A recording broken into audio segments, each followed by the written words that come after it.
depende hacerlos efectivos en el plazo. No.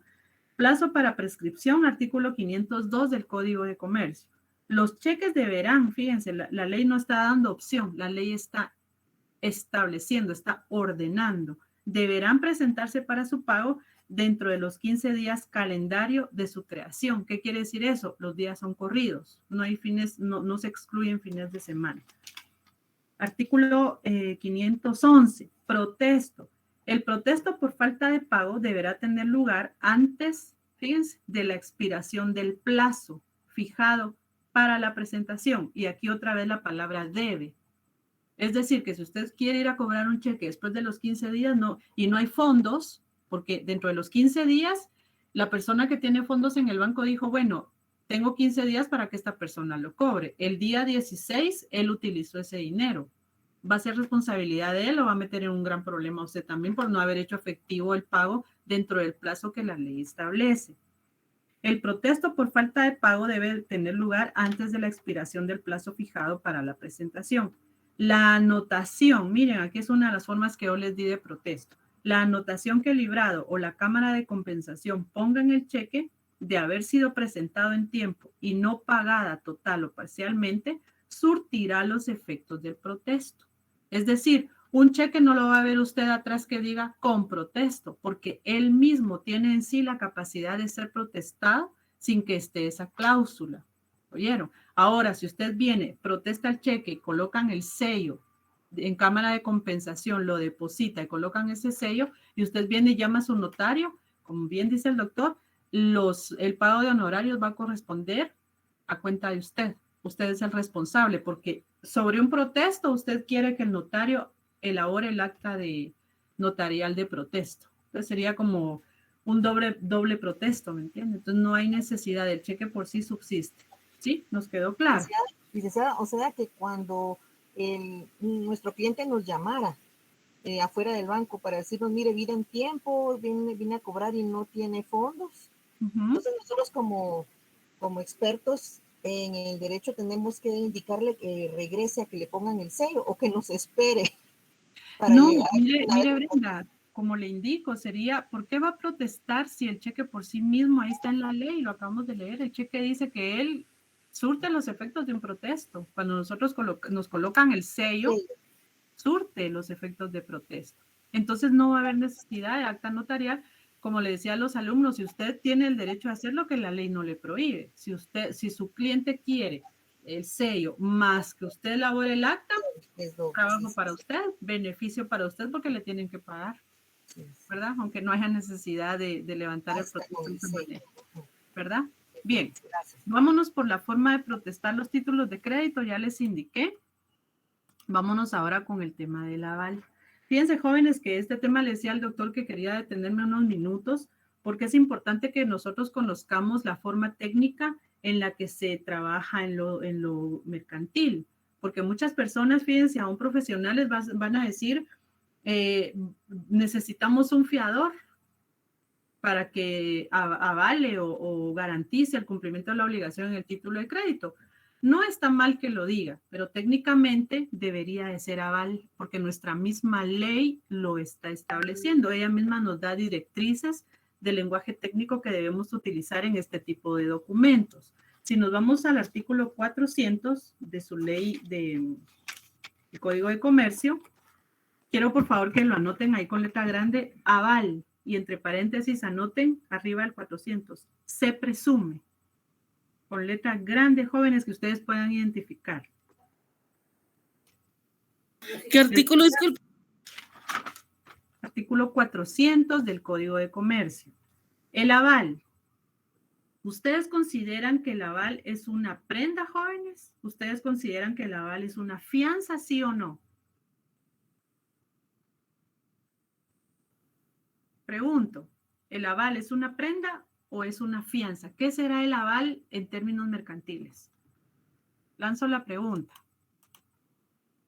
Abner, Daniel, ¿qué opina usted? Ingrid, Annelies, ¿qué opinan? Pienso, licenciada, que sí es ¿cómo dijo la palabra? Una fianza. Una fianza. ¿Usted sí cree que es fianza? Evelyn, sí. ¿qué opina? Abner, ¿qué opina? Gracias, Ingrid. Abner no está en clase. Licenciada, buena tarde. Mónica. Quisiera dar mi opinión. Yo siento que también que es una fianza porque es como que la persona es responsable a la hora de prestar. ¿Usted siente, Mónica? Sí, que es una... Siente. ¿Cómo se siente? Dígame, ¿cómo se siente esto? Explíqueme a ver esa expresión. Yo siento. Yo creo que es una fianza. Exacto. Se escucha mejor. Yo pienso, yo considero, pero yo siento no porque estamos poniéndonos demasiado subjetivos. Oye, yo pienso o yo considero. Perdón, si lo digo, me corrigen también, por favor. Disculpe, no hay pena, no tiene que pedir disculpas, no se preocupe. A ver, considero, gracias Gregoria. Ustedes dicen que sí es una fianza, pero fíjense, jóvenes, que en términos, miren, si nos vamos por lo estricto, no es ni prenda, ¿sí, Manuel? Yo tengo un comentario acá que dice que el aval es exactamente lo mismo que la fianza, pero con dos diferencias. Primero, el aval es para obligaciones mercantiles, mientras que la fianza es para obligaciones civiles. Y la segunda, el aval se presume, mientras que la fianza debe ser expresa. Bien. Ahora mire, Emanuel, gracias por esa aportación. Yo la voy a tomar bien en cuenta ahorita que les dé las diferencias. Fíjense, jóvenes, que en lo mercantil no es ni prenda y tampoco es fianza. ¿Saben por qué? Porque la fianza debe tener un contrato. Ahí está en el Código Civil. Edna, dígame. Yo tengo por acá que es la garantía que presta un tercero a mi favor. Exacto. Fíjense, jóvenes, que va a ser una garantía, más no una fianza, ¿vieron? Quiero, por favor, que dividamos esas dos cosas. Ni son iguales ni se parecen, simplemente cada una tiene su propia característica, su propia naturaleza, ¿vieron? Por eso es que quiero enmarcar la diferencia acá. Aunque los bancos le hablen a usted de fianza, porque ellos así lo manejan, cuando se trata de actos mercantiles se va a llamar aval, y el aval tiene sus propias características, sus propias definiciones. Una definición de aval. Si usted va a celebrar una fianza, fíjese, tiene que celebrar un contrato porque la ley civil, el Código Civil, me está indicando que tiene que haber un contrato de fianza. Si usted le va a llamar fianza, tiene entonces que celebrar un contrato. Y recuérdese que los aspectos mercantiles, todos los actos mercantiles, jóvenes, no olvidemos que son ágiles. Recuerden las características del derecho mercantil. Es ágil, es rápido. Y en lo que celebramos un contrato, jóvenes, vamos con el notario que lo celebre, tardamos. Por esa razón no se considera una fianza, ¿vieron? Hay otros aspectos que vamos a ver más adelante. Definición de aval. Licenciada, disculpe. Dígame, Edna. Dentro de las características del derecho mercantil, la que usted nos mencionó también es poco formalista, tiene adaptabilidad, flexibilidad, inspira rapidez y libertad en los medios para contratar, tiende a ser internacional y posibilita la seguridad del tráfico jurídico. Por esa razón, gracias, Edna, muy puntual lo que está diciendo. Por ese poco formalismo que tiende a ser internacional, jóvenes, necesita ser ágil. Y en lo que nosotros vamos a celebrar el contrato de fianza, no. Por eso, miren, se llama al aval, al aspecto mercantil. Bien, definición de aval. Acto por medio del cual una persona individual o jurídica, acto por medio del cual una persona individual o jurídica, recordemos que la persona jurídica también tiene una personalidad, ¿vieron? Garantiza el cumplimiento de una obligación. Esto es el aval, miren. Garantiza el cumplimiento de una obligación contenida en el título de crédito. Punto y seguido. Se hace constar en el documento. Se hace constar en el documento mismo, en el título de valor, o en hoja adherida a él. Ahora aquí, miren, jóvenes, les decía a ustedes que el endoso no se acepta parcial. Es muy diferente, ¿oyeron? Al aval. Porque el aval aquí puede ser total, parcial, presunto y expreso. Pero en lo que se refiere a las características que se las voy a indicar ahorita, vamos a hacer una división. Atendiendo a lo que está aquí en la gráfica, miren jóvenes, anoten aparte fianza y a la par si gustan vamos a anotar las características del aval para tenerlo más claro. Primero, les voy a indicar todas las características de la fianza, ¿vieron?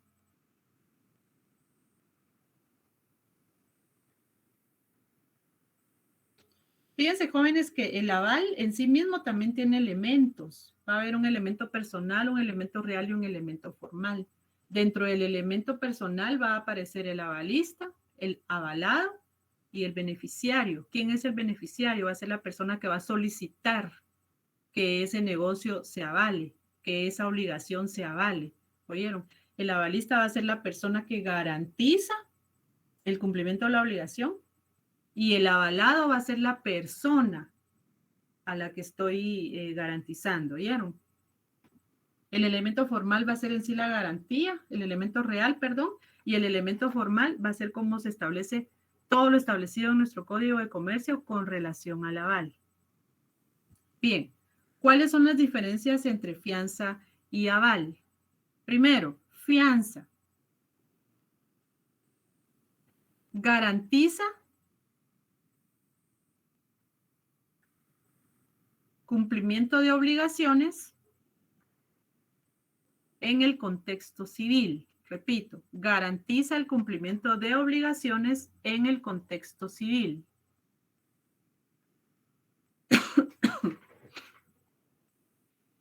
Segundo,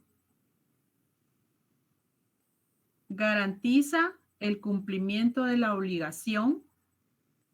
Garantiza el cumplimiento de la obligación de la persona. Siguiente. Es expreso.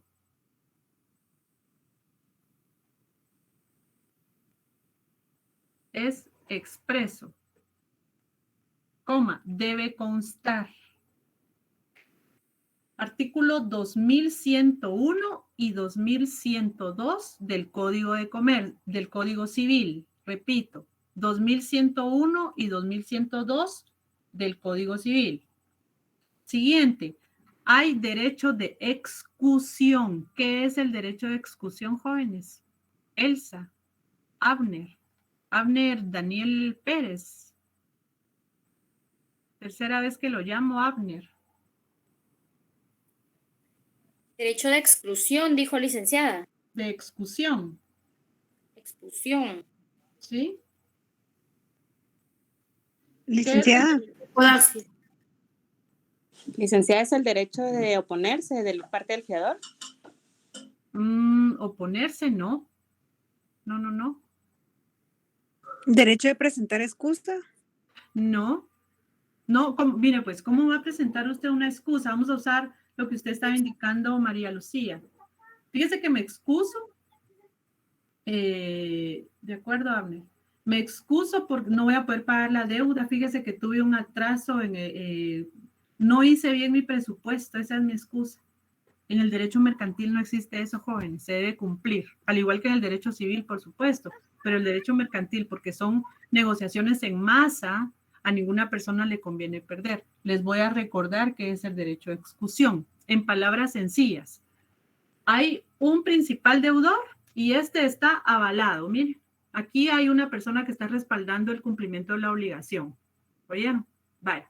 Resulta que el acreedor o el interesado le cobra primero al principal. Y como el principal paga, pero no le alcanza, ni siquiera pagar con sus bienes alcanza para cumplir con la total obligación, entonces van contra el avalista. ¿Sí? En este caso, fíjense, en lo civil o en la fianza, sí hay derecho a excusión. ¿Por qué? Porque primero le van a cobrar al principal y si no alcanzaran los bienes de este, entonces ya van contra el fiador. Pero primero va el principal.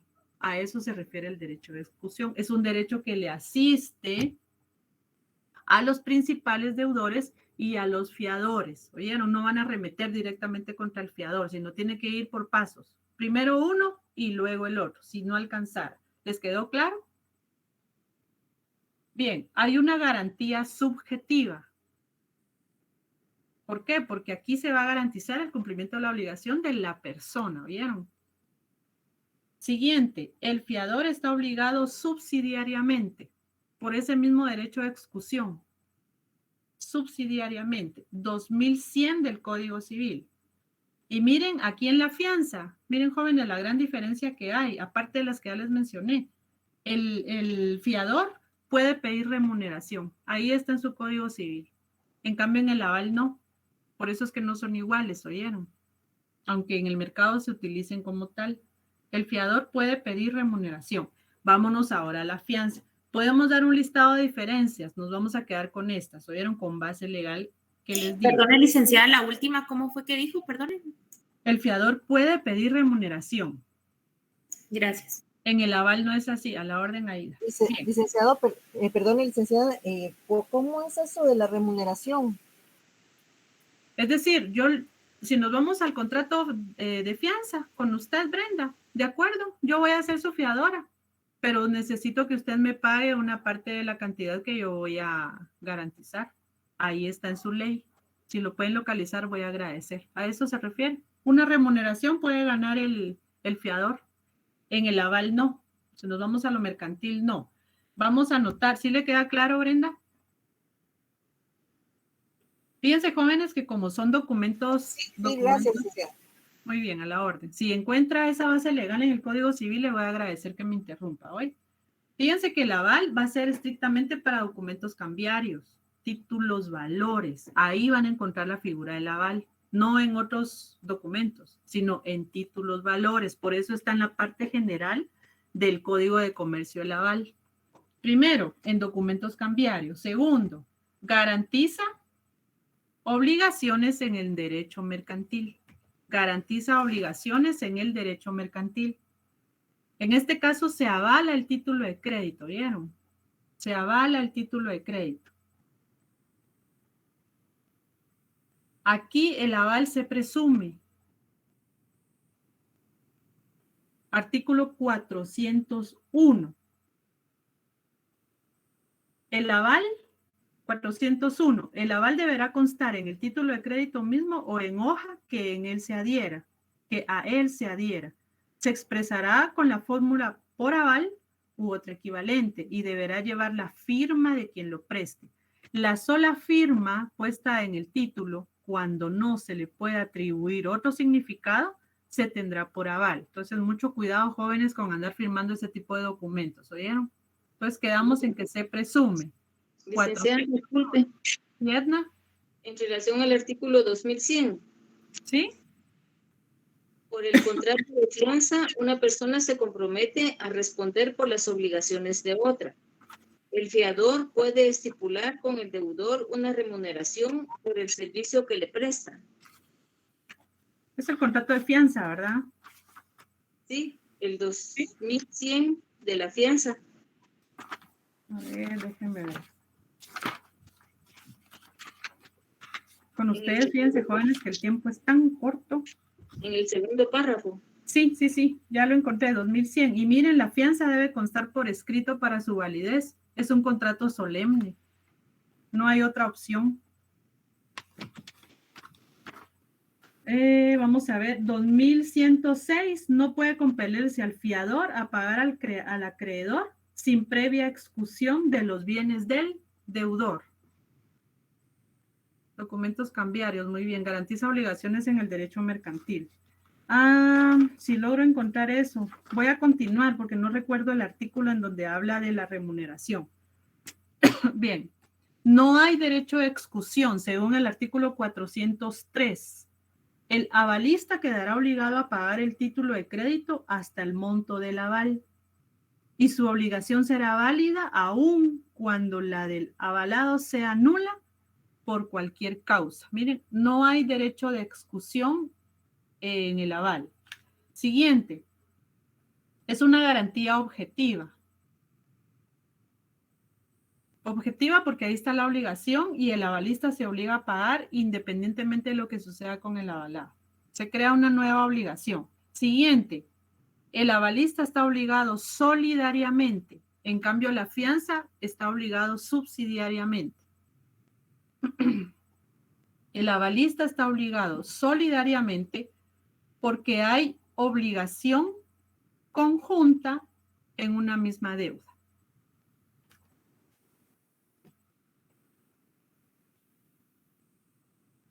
Lo correspondiente al aval, jóvenes, va a estar desde el artículo 400, ¿oyeron? Hasta el artículo 404. Creo que está el doctor conectado. Doctor, te dejo en el uso de la palabra.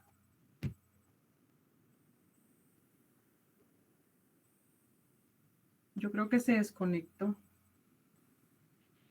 Gracias. Ahí está. Doctor, te dejo en el uso de la palabra. Sí. Gracias. Bien. Voy a hacer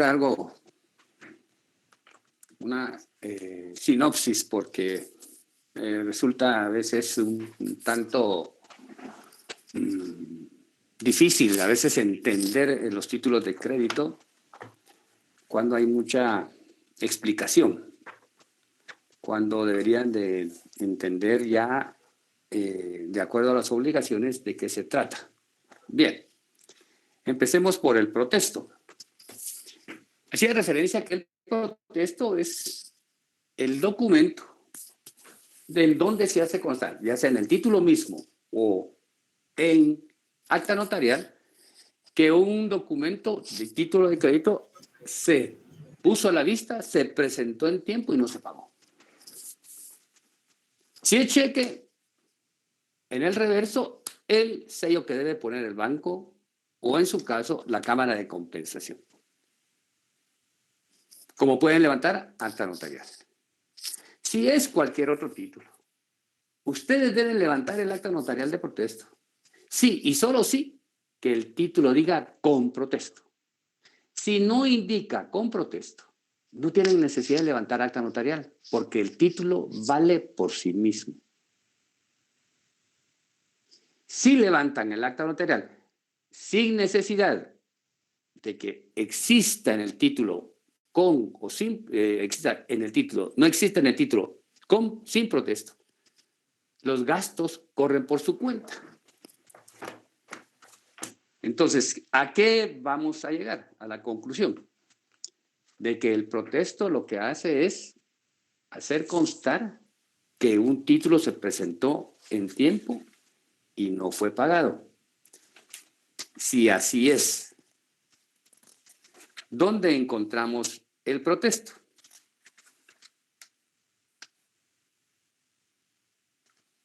¿Cómo lo podemos nosotros entender?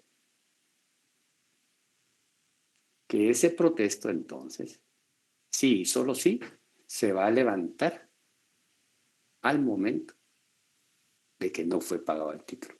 Si existe la cláusula con protesto. Veamos el 615 en adelante del Código de Comercio.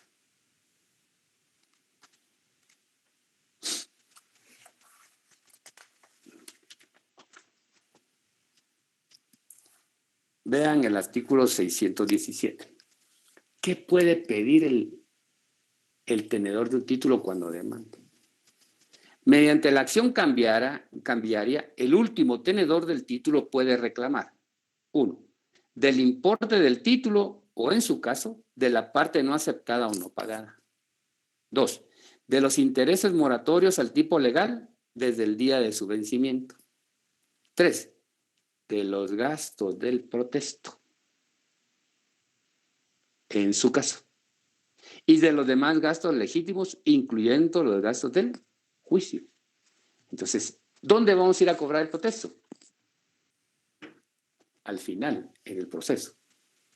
Sí y solo sí, si el título indicaba con protesto. Si no indicaba con protesto y lo levantamos, corre por nuestra cuenta. No podemos cobrar de acuerdo al 617 en juicio, a menos que el título indique con protesto. Entonces, ese protesto va a ser necesario levantarlo cuando no hubo pago. Pero en el caso del cheque es 15 días.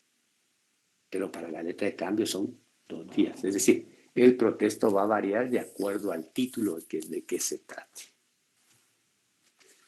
En el aval, si bien para efectos de comprensión se equipara con la fianza, debemos de entender que el aval es una institución propia de los títulos de crédito.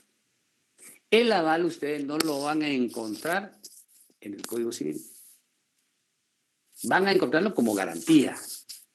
Pero al indicar aval, se está refiriendo a una institución de los títulos de crédito en el derecho mercantil. ¿En qué consiste el aval? En que una tercera persona me va a garantizar mi pago. Entre comillas, va a ser fiador mío, pero que en títulos de crédito se denomina avalista. Avalado. Estos son los dos sujetos. ¿Dónde debe de constar el aval? En el título mismo, no fuera del título. 2. Siendo una institución eminentemente de los títulos de crédito, quien avala el título es solidariamente responsable con el principal deudor. De tal forma que quien tenga el título puede demandar a los dos o puede demandar solo al librado o solo al avalista y puede demandar a los dos.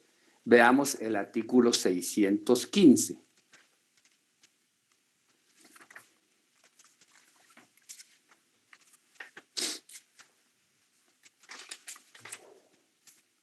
Ejercicio de la acción cambiaria.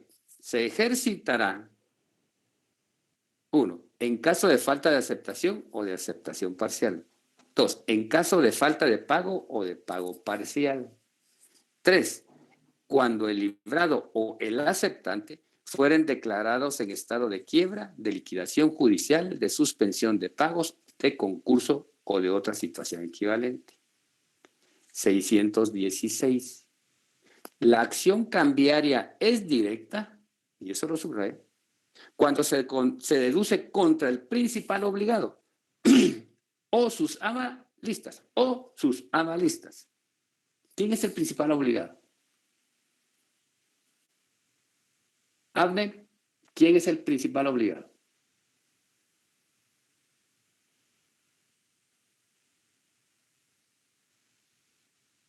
Abner, ¿El librador, licenciado? Perdone. librador, ¿no? Deudor, licenciado. Sí, pero ¿cómo se le llama aquí, Brenda? ¿Cómo se le llama en los títulos de crédito? Avalado. ¿Ya? Librado. Librador es el que emite el título. Librado es en contra de quien se emite el título, que es el deudor. Y beneficiario es a favor de quien se emite el título. Sigamos. La acción cambiaria es directa cuando se deduce contra el principal obligado o sus avalistas. Y de regreso, cuando se ejercita contra cualquier otro obligado. ¿Quiénes son los otros obligados? Los endosantes, endosatarios y librador. Entonces, la acción directa se ejerce contra el librado o sus avalistas. Y la de regreso contra los endosantes, endosatarios y librador. El librador nunca va a poder quitarse de la obligación de pago. Si no pagó el librado, no pagaron los avalistas, no pagaron los endosantes, no pagaron los endosatarios, se va de regreso contra el librado. ¿Por qué? Porque él emitió y sacó a circulación el título de crédito. Él sabe por qué razón lo sacó. Con una relación subyacente con el beneficiario o con una relación subyacente con el librado. Entonces, él es responsable. Él no va a poder desapoderarse de tal obligación. Veamos entonces el artículo 400, aval. Mediante el aval se podrá garantizar en todo o en parte el pago de los títulos de crédito que contengan obligación de pagar dinero.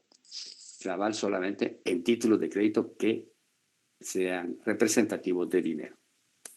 Podrá prestar el aval cualquiera de los signatarios de un título de crédito quien no haya intervenido en él. ¿Quién puede ser avalista? Cualquiera.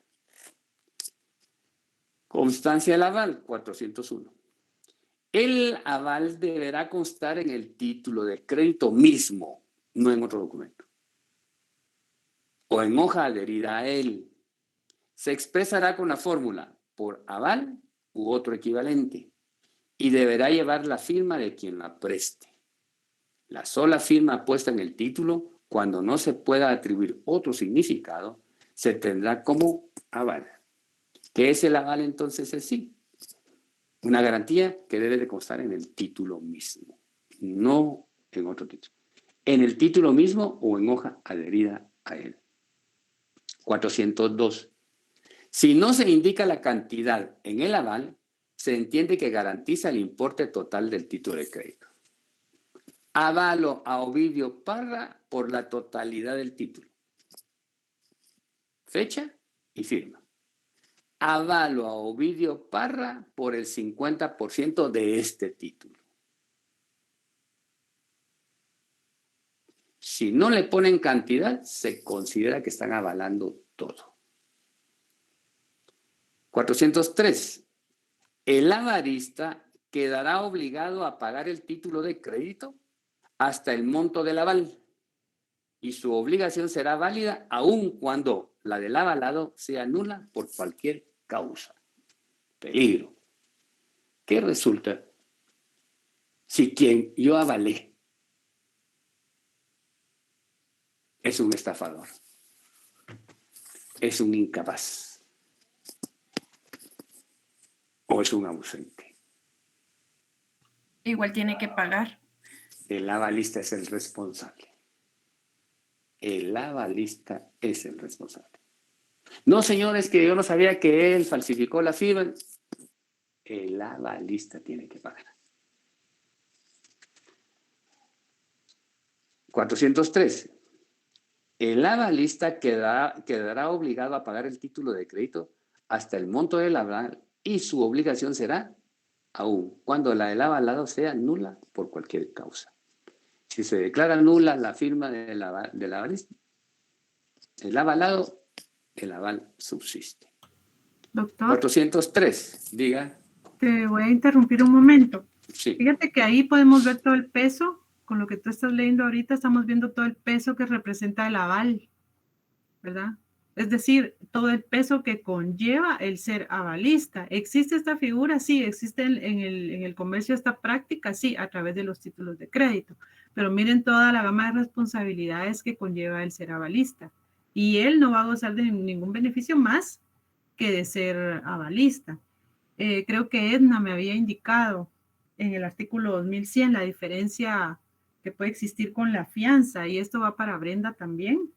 En el último párrafo me mencionó ella, el fiador puede estipular con el deudor una remuneración por el servicio que le presta, miren, y eso tiene que estar en los puntos del acta o de los puntos del contrato. Debo decir como, voy a corregir esto, la fianza debe constar por escrito para su validez, es un contrato solemne. Entonces, ahí mismo pueden pactar que exista una remuneración en favor del fiador. Mientras que en el aval no va a existir eso, ¿oyeron? No va a existir, ni lo puede pedir, ni puede existir condición alguna. Gracias, doctor. No. 404.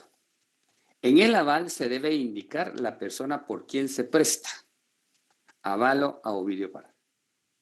A falta de indicación, se entenderá garantizada las obligaciones del signatario que libre al mayor número de obligados. Aquí quiere decir que libere al mayor número de obligados. Si avalo, entonces puedo avalar a una o varias personas. Entonces, queremos que quede claro que el aval es una forma de garantizar la obligación, pero en títulos de crédito. ¿Es una fianza el aval? No. El aval es una institución eminentemente de títulos de crédito. Entonces, el protesto, el aval. Ahora, ¿cómo se transmiten los títulos de crédito? Los títulos de crédito se transmiten a través del endoso. ¿En dónde debe constar el endoso? En el título mismo. ¿Cuáles son los requisitos que debe de reunir un endoso? A ver que alguien me lea el artículo donde encontró el endoso.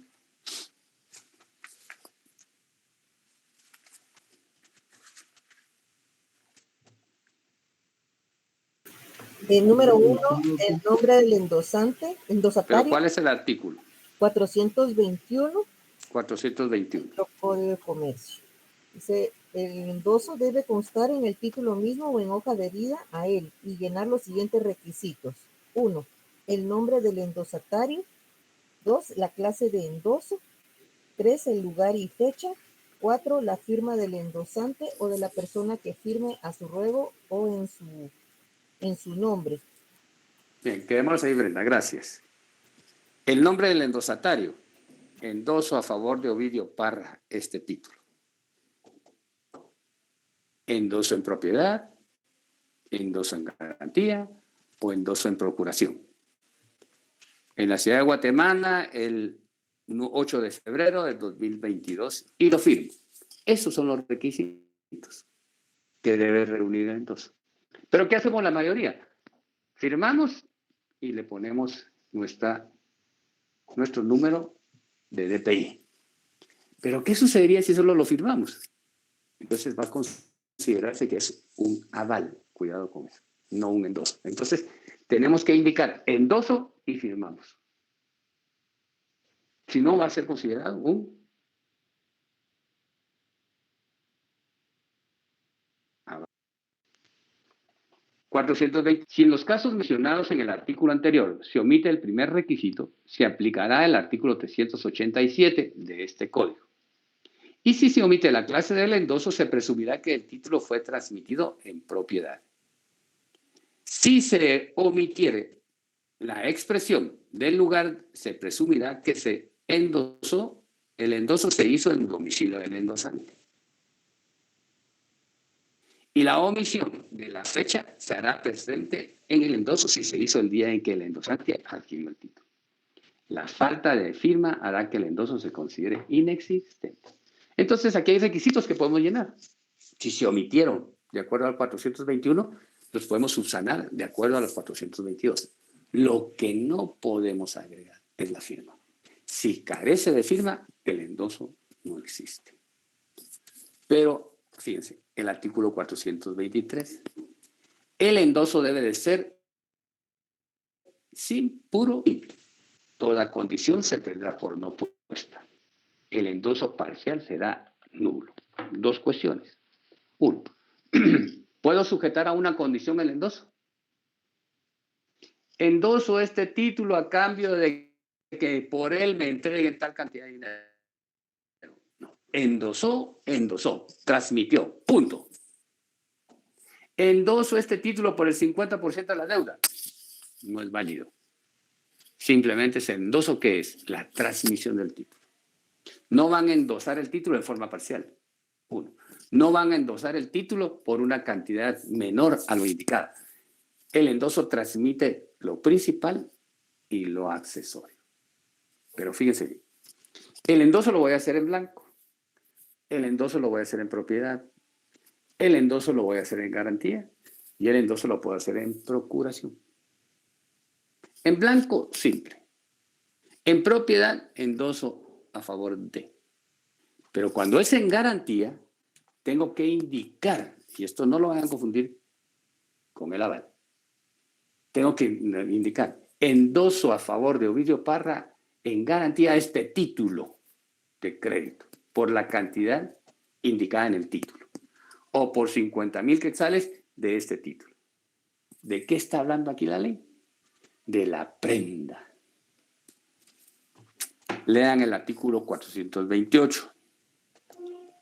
El endoso en garantía se otorgará con la cláusula en garantía, en prenda u otro equivalente. Constituirá un derecho, subrayado, prendario. Constituirá un derecho prendario sobre el título y conferirá al endosatario, además de los derechos de acreedor, vuelvo a repetir, derecho civil, acreedor prendario, las facultades que le confiere el endoso en procuración. El gravamen prendario de títulos no requiere inscripción en el registro general de la propiedad. ¿Por qué? Porque es un título. Pero si queremos anotarlo en alguna institución, será en el registro de prendas mobiliarias. Pero de ahí no requiere. No podrá oponerse al endosatario en garantía las excepciones que se deberían haber podido oponer a tenedores anteriores. Entonces, ¿qué es el endoso en garantía? Es una prenda. Si lo hacemos una prenda en un mutuo con garantía prendaria, la inscribimos en prendas mobiliarias. Pero en este caso no hay necesidad. Pero la ley de prendas mobiliarias sí nos permite esa posibilidad. Pero este es importante, el endoso en procuración, y les voy a poner un ejemplo primero. En el endoso en procuración, me dice Mónica José, yo no tengo tiempo para ir a cobrar estos títulos de crédito. Entonces quiero que usted, Ovidio Parra, los cobre en forma extrajudicial y si no le pagan, los va a cobrar en forma judicial. Entonces, ¿qué va a hacer? Yo, Mónica José, endoso en procuración a Ovidio Parra este título. Punto. Ciudad de Guatemala, tal fecha. ¿Qué le está otorgando aquí? Le está otorgando un mandato. Me está otorgando un mandato. Voy y lo presento.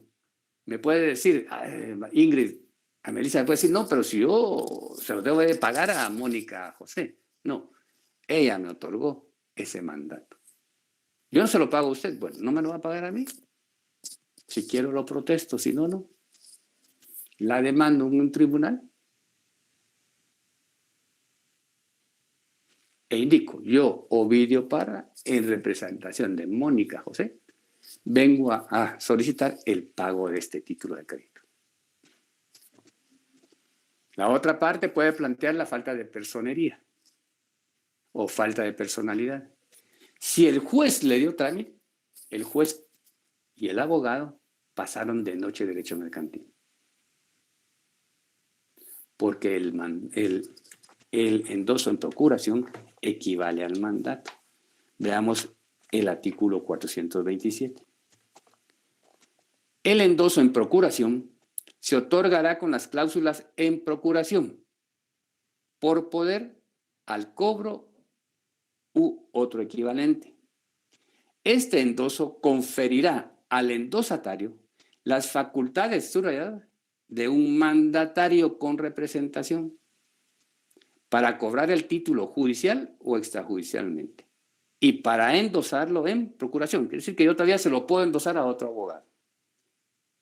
El mandato que confiere este endoso no termina con la muerte o incapacidad del endosante y su revocación no producirá efectos frente a terceros, sino desde el momento en que se anote su cancelación en el título o se tenga por revocado judicialmente. Entonces, ¿qué me está otorgando a mí el endoso en procuración? No necesito de mandato en escritura pública inscrita en el registro de poderes del Archivo General de Protocolos. Ni necesito un nombramiento. Simplemente ese título atrás me está diciendo que yo tengo la representación. ¿Me explico? ¿O necesitan de otra explicación? Muy claro, licenciado, muchas gracias. Solo una consulta aprovechando. ¿Usted podría explicarme el artículo 429 relativo al endoso posterior al vencimiento? Ahorita vamos a eso. Ahorita vamos a eso. Leamos el endoso posterior al vencimiento en el artículo 429. Establece: los efectos de un endoso posterior a la fecha de su vencimiento son los mismos que los de un endoso anterior. Primera parte. Segunda parte.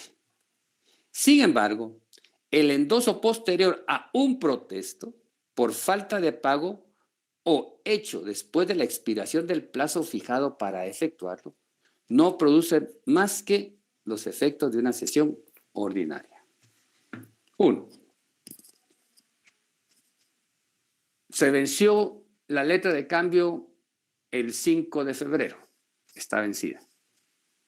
¿Lo puede Mónica José endosar? Sí. ¿Es válido? Sí.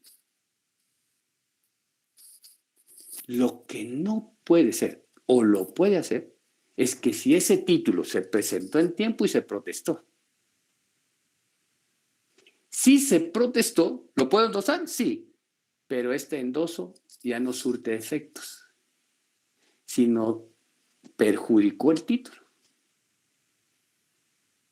y se convirtió en una sesión ordinaria. Quiere decir que de derecho mercantil pasó a derecho civil. ¿Cómo se cede un derecho? Son las formas alternativas de o modalidades de las obligaciones. ¿Puedo endosarlo cuando se haya vencido el título? Sí. Pero si ya fue protestado el título, lo endoso, pero ese endoso ya no vale como endoso, sino que vale como una sesión ordinaria. El título se perjudicó. ¿Puedo irlo a cobrar como título de crédito?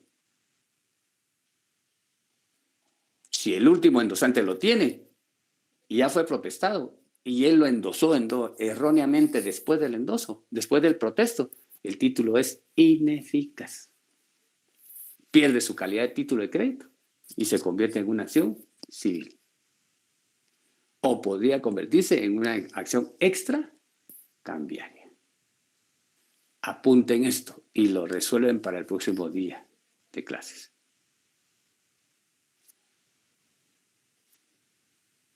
Salió a circulación un título de crédito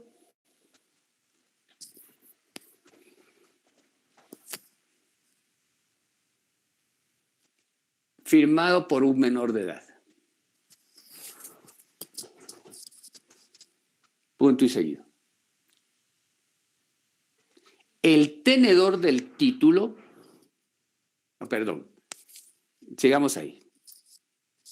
El título fue endosado por 3 personas más. El título fue endosado por 3 personas más. Punto y seguido. El tenedor del título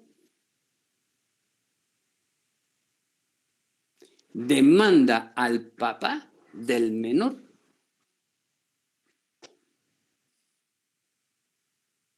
por el cobro del título.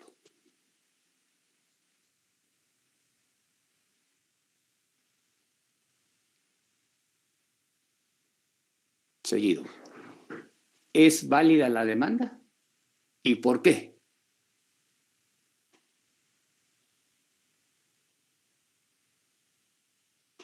¿O debería de demandar a otros sujetos?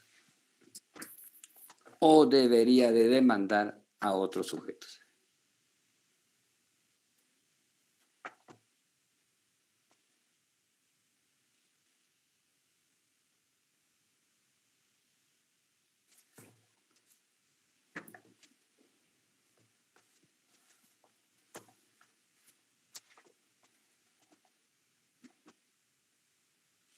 Bien.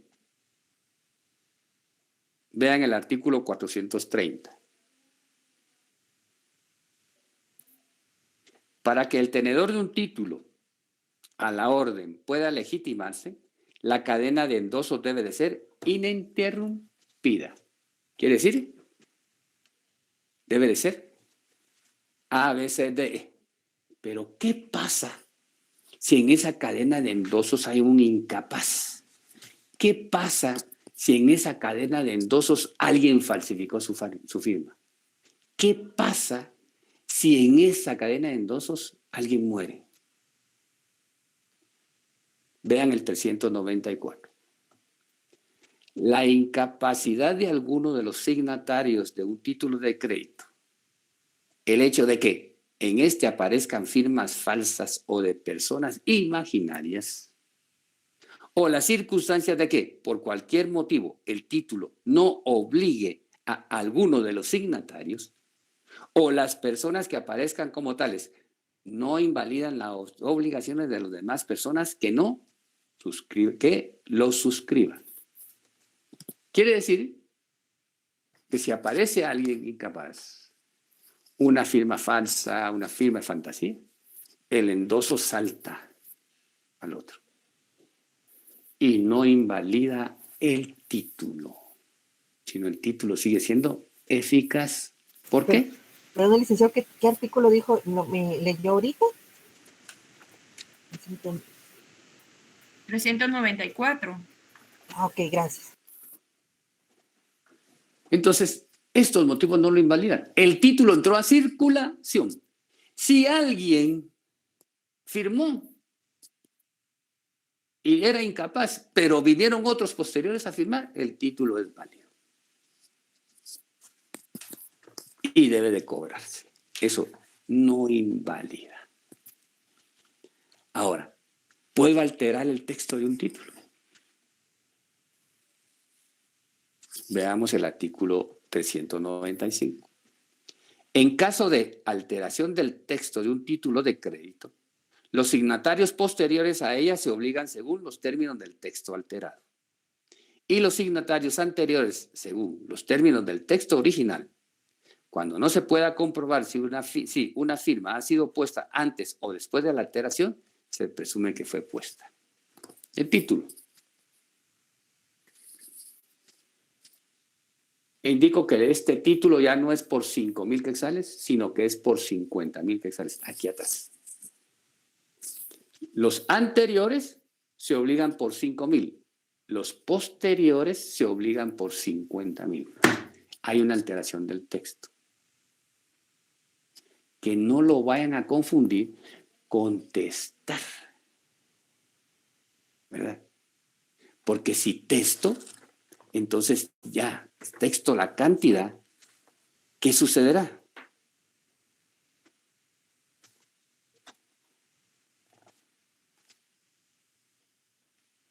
Vean el artículo 388. El título de crédito que tuviere su importe escrito en letras y cifras valdrá en caso de diferencia por la suma escrita en letras. Si la cantidad estuviera expresada varias veces en letras o en cifras, el documento valdrá, en todo caso, por la suma menor. ¿Por qué por la suma menor? Porque va a beneficiar al deudor. Entonces, ¿podré hacerlo? Sí. ¿Alterarlo? Sí, pero se obligan unos y los otros por debajo se obligan por la cantidad alterada. ¿Cómo voy a proceder si no me pagan? A demandar en la vía judicial en juicio sumario. Ahorita ya no nos da tiempo, pero hicieron la esquematización del proceso ejecutivo común y del proceso ejecutivo en vía de apremio.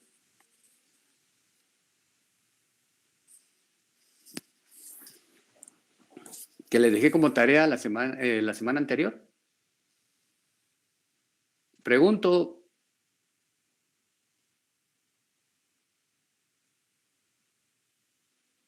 ¿Hicieron la esquematización del juicio ejecutivo común? Sí, doctor, sí. ¿Por qué tardan tanto en contestar? Doctor, yo lo hice.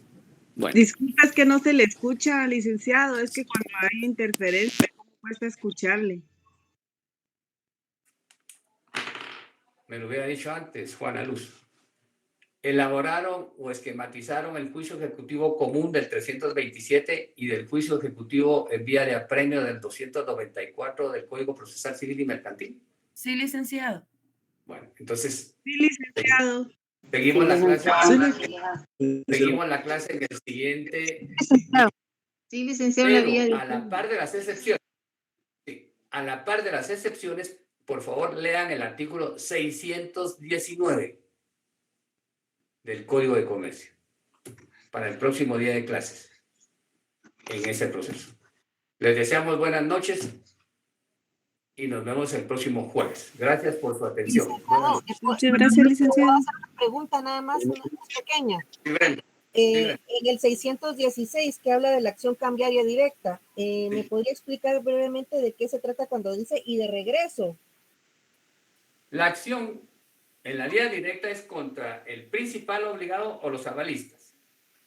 Pero como hay más sujetos que firman el título, como lo son los endosantes, endosatarios y el librador, entonces se denomina, cuando va a demandar ustedes a los no principales, sino a los accesorios, como son el endosante, el endosatario, el librador, se llama juicio ejecutivo de acción cambiaria de regreso, porque va a ir en contra de sujetos que firmaron, independientemente de los principales.